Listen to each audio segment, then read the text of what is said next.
year is 1998. With 2D fighting games such as Mortal Kombat and Street Fighter being very prominent within the gaming industry, Kirby creator Masahiro Sakurai of Hal Laboratory had the idea of creating a fighting game that was geared towards a more casual audience.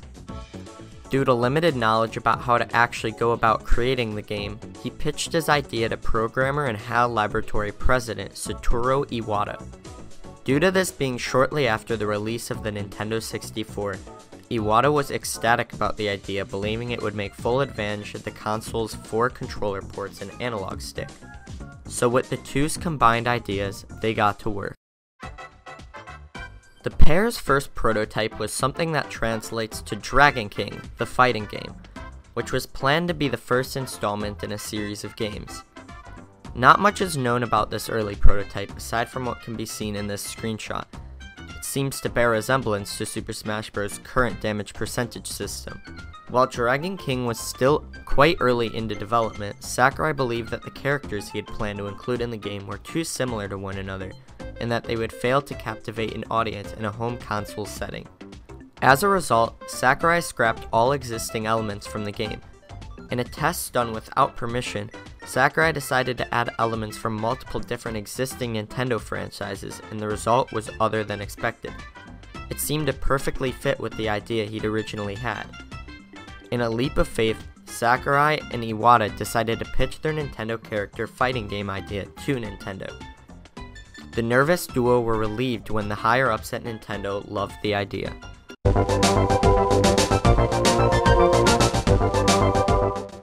With Nintendo now backing Sakurai's game, it was able to hit the market in Japan on January 21st of 1999, selling better than expected. And 3 months later, on April 26th, it began selling in North America. It was a hit, being the Nintendo 64's 5th best-selling game with 5.5 million sales overall. With a roster of 8 major Nintendo icons, those being Mario, Donkey Kong, Link, Samus, Yoshi, Kirby, Fox, and Pikachu, with another 4, Luigi, Captain Falcon, Ness, and Jigglypuff all being unlockable, children around the world were finally able to settle their playground arguments about who would win in a fight between any given 2 characters. Although Super Smash Bros. Had multiple single-player modes, they lacked depth. The main draw was the 4-player multiplayer battles where the players could decide the rules. As you'd expect with any popular game, Super Smash Bros. Was bound to have a sequel. On September 14th of 2001, the Nintendo GameCube was released in Japan, with North America receiving it 2 months later on November 18th. And releasing with it came Super Smash Bros. Melee. Melee was when Super Smash Bros. Really began to create a name for itself. Rather than changing what was already done in the original Smash Bros., Sakurai simply built upon it. The character roster was expanded by 14, totaling it at 26 playable characters. Melee also introduced 2 new single-player modes, slightly improving upon the problem the first game faced. These 2 modes were Adventure Mode, that had platforming segments similar to the original game's Race to the Finish minigame, as well as All-Star Mode, which was a fight against every playable character in the game. Although the GameCube undersold, Melee certainly didn't, being its best-selling game at more than 7 million games sold worldwide, 1.5 million more than the original.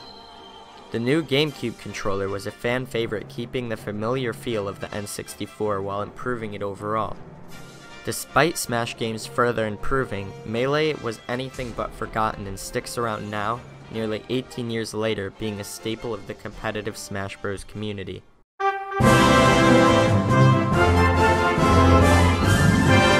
In the time that followed after Melee's success, lots had happened.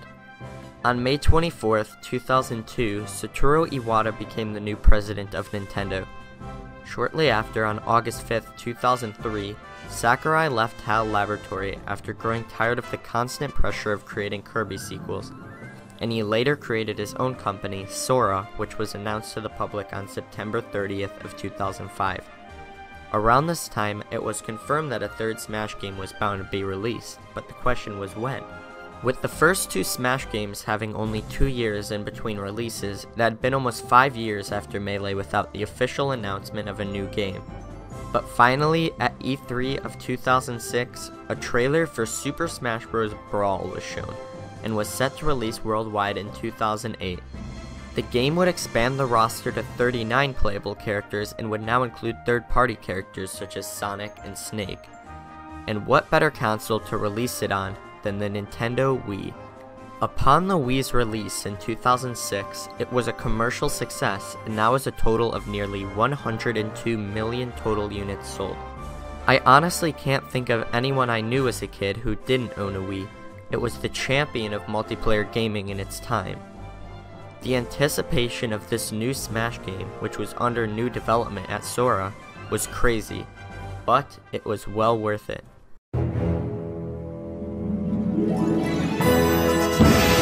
On January 31st, 2008, Super Smash Bros. Brawl was released worldwide to critical acclaim.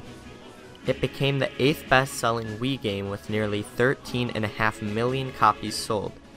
Brawl had what made the other Super Smash Bros. Games so great, but with so much more. With the Nintendo Wi-Fi connection, online play was finally possible for those who didn't have people to play with in the typical multiplayer mode. And the addition of the single-player story mode, Subspace Emissary, was amazing. It was the single-player Smash experience everyone had been waiting for. This, coupled with the clean gameplay and ability to use a multitude of different controllers such as the Wii remotes, nunchucks, and GameCube controllers, made it the most versatile Smash game yet that truly had something for everyone.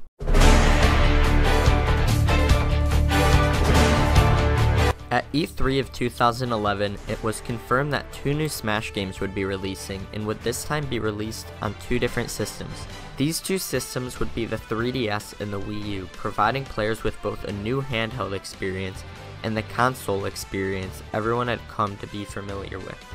Come E3 2013, and the games were officially revealed as simply Super Smash Bros. For Nintendo 3DS and Super Smash Bros. For Wii U.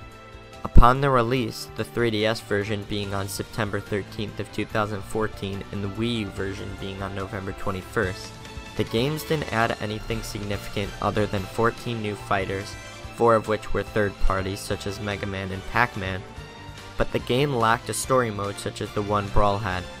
Despite lacking some of the glamour that made its predecessor become viewed so highly, the 3DS version sold 9 million copies worldwide while the Wii U sold 5.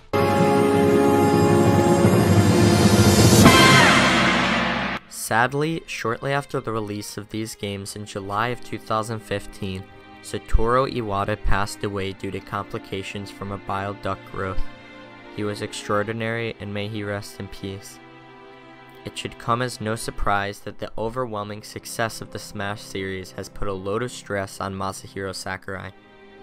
In December of 2015, he alluded to the possibility of retirement and stated that he was not sure if there would be another game in the Smash series. But lo and behold, Super Smash Bros. Ultimate will be releasing for the Nintendo Switch at the end of this year, and man, it looks like it might just be the best installment in the series yet. The Ultimate roster is packed with a confirmed 66 characters, including every past Smash character, with more being introduced every so often, and a confirmed 103 stages. Upon its release, it's apparent that Ultimate will be taking both the competitive and casual communities by storm. Whether or not this is Smash's final game, Sakurai is definitely working extremely hard and deserves so much respect, and I'm excited to see how Super Smash Bros. Continues to build a history for itself in the future.